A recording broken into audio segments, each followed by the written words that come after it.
Thank you. Oh my gosh, I am so excited. I'm excited about all the wonderful people who are here. I thank you for coming out and helping me make a very important announcement. I want to thank Pete Winstead, who has done so much for me already in my campaign. What a leader he has been for Austin.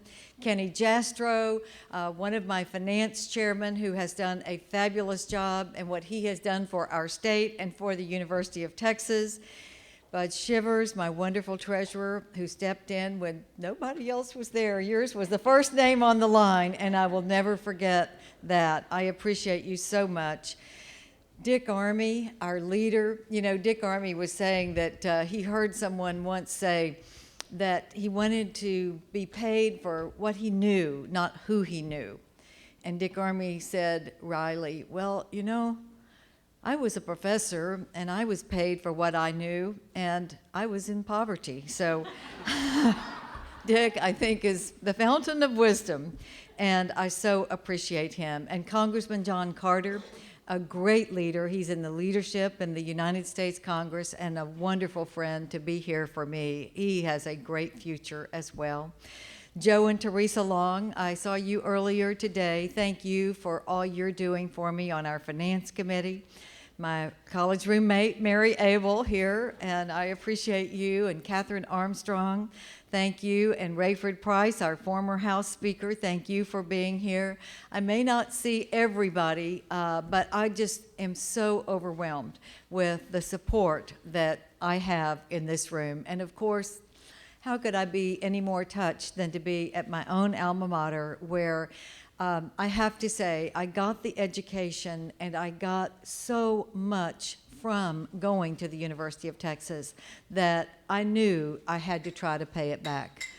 I would not be where I am today without both the public education that I got in Lamarck, where I started my day today, and then ending today where I got my college and law degree from a university that had as its mission to give our students the very best. University of Texas, of course, a Tier 1, along with Texas A&M, both great universities. And it is so important that we maintain that high standard. And frankly, I'm going to tell you something, if I'm governor of Texas, both of our two Tier 1 public universities, the University of Texas and Texas A&M, will be in the top 10 public universities in America, where they should be. So, I digress and say that I am here today to make the announcement that I am officially running for governor of Texas.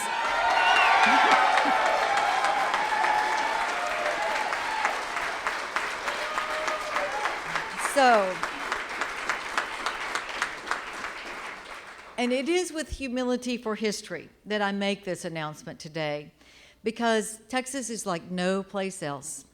We started this long trek for independence and a spirit that is unparalleled anywhere on March 2nd, 1836. That's when the men gathered at Washington on the Brazos, and they declared Texas independence, March 2nd. One of those men was my great-great-grandfather, Charles S. Taylor from Nacogdoches.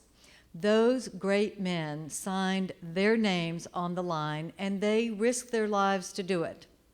So why did they? Because they yearned for freedom, and they believed in Texas. So 173 years later, his great-great-granddaughter is running for governor because I believe in Texas, and I know we can do better.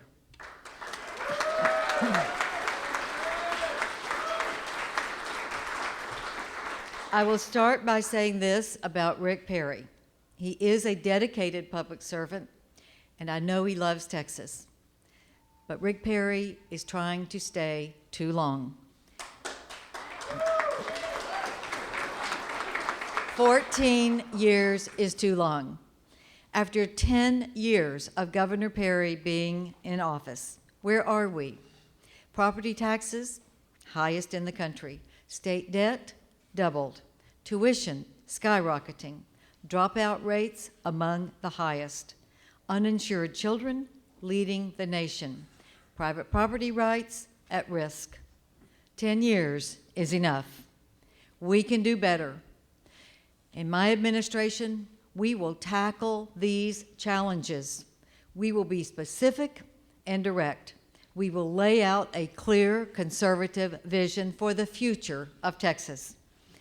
As governor, I will focus on 5 areas: fiscal responsibility, education, transportation, healthcare access, and government reform. First, fiscal policy. For starters, I will spend less, tax less, and borrow less.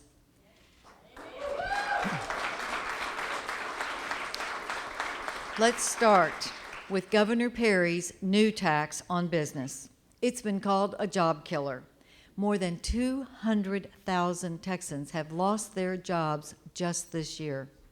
In the month of June alone, Texas lost more jobs than any state besides California. And now we have the highest unemployment in our region of the country.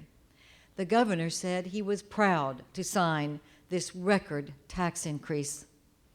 I don't call a job-killing tax increase something to be proud of. I call it a tragic mistake.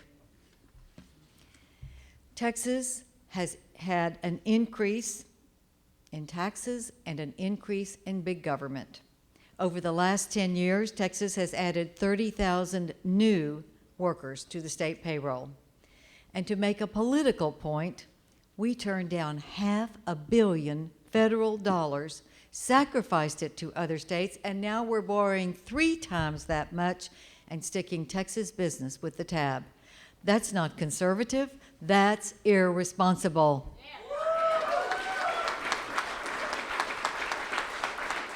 It's time for results, not politics. Education. As governor, I will help create an education system that prepares our young people for the jobs of the future. To begin, we will no longer accept one of the highest dropout rates in the country. Our students deserve quality teachers who are well educated and trained, and schools where bad teachers aren't just transferred, they move on. But good teachers should be rewarded. They should have continuing opportunities for professional development. I will propose incentives for math and science teachers in middle and high school to earn a degree in what they teach. In Texas, discussion of basic education should no longer be K through 12. It should be pre-K through 14. We have to look for ways to support early childhood education on the front end, and every child should be encouraged and supported to go to college. But those who don't, we have an obligation to them to give them a marketable skill so they can get the good jobs where they can support a family. That is what we must do. Ignoring these fundamental challenges will result in mediocrity or worse, failure. We can do better, and our future depends on it.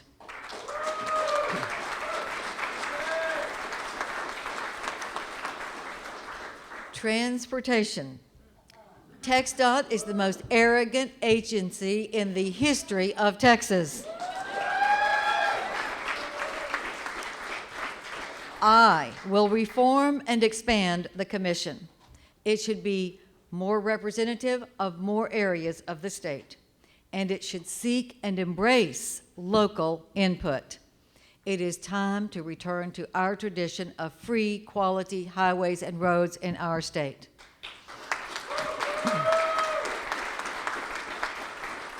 And then there is the Trans-Texas Corridor, the biggest land grab in the history of Texas. And the governor wanted to turn it over to a foreign company to build toll roads. Well, they can call it the Trans-Texas Corridor. They can call it something different. I'll tell you what I'm going to call it when I raise my hand for the oath of office. Dead. Buried. History. We can do better. Health care. We must build a healthcare system that brings people into the system, that gives healthcare options to our uninsured and assistance to business owners so they can afford to provide it. And know this, while I am in the Senate, I will spend every moment trying to stop the massive government takeover of our healthcare system.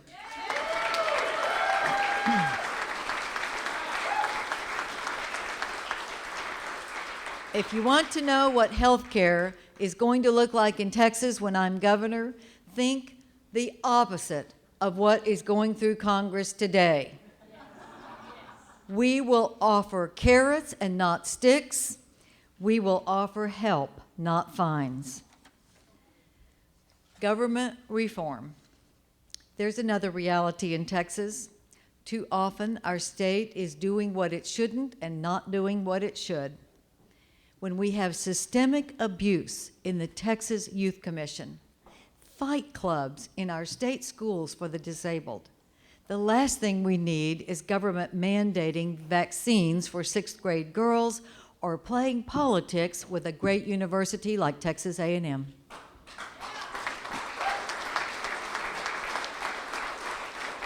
We need results, not politics, and that starts with term limits for Texas governor. For any governor, 8 years is enough. We can't afford 14 years of one person appointing every member of every board, every commission, and every agency in Texas. It invites patronage, it tempts cronyism, and it has to stop now.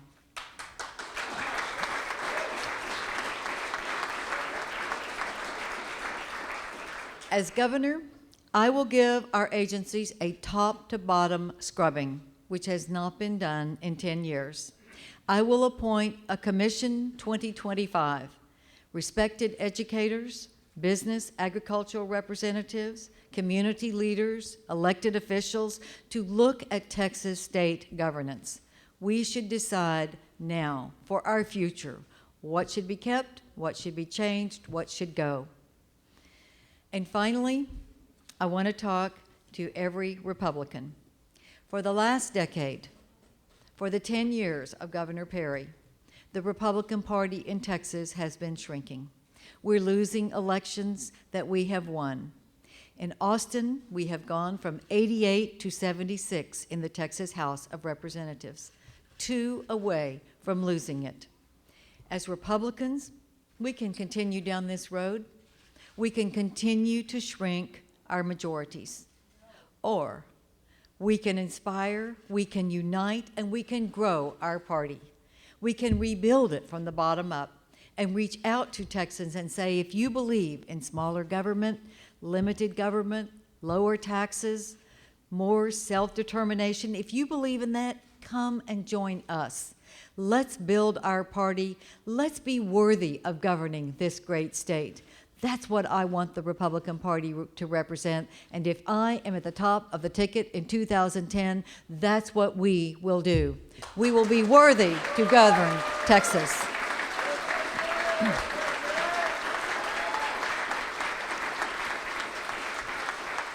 It's time for a governor for all Texans. Join me, and together we will make the Texas of tomorrow for our children, for what they deserve. This is a special time, a time for principled leadership, a time for reform, a time for results.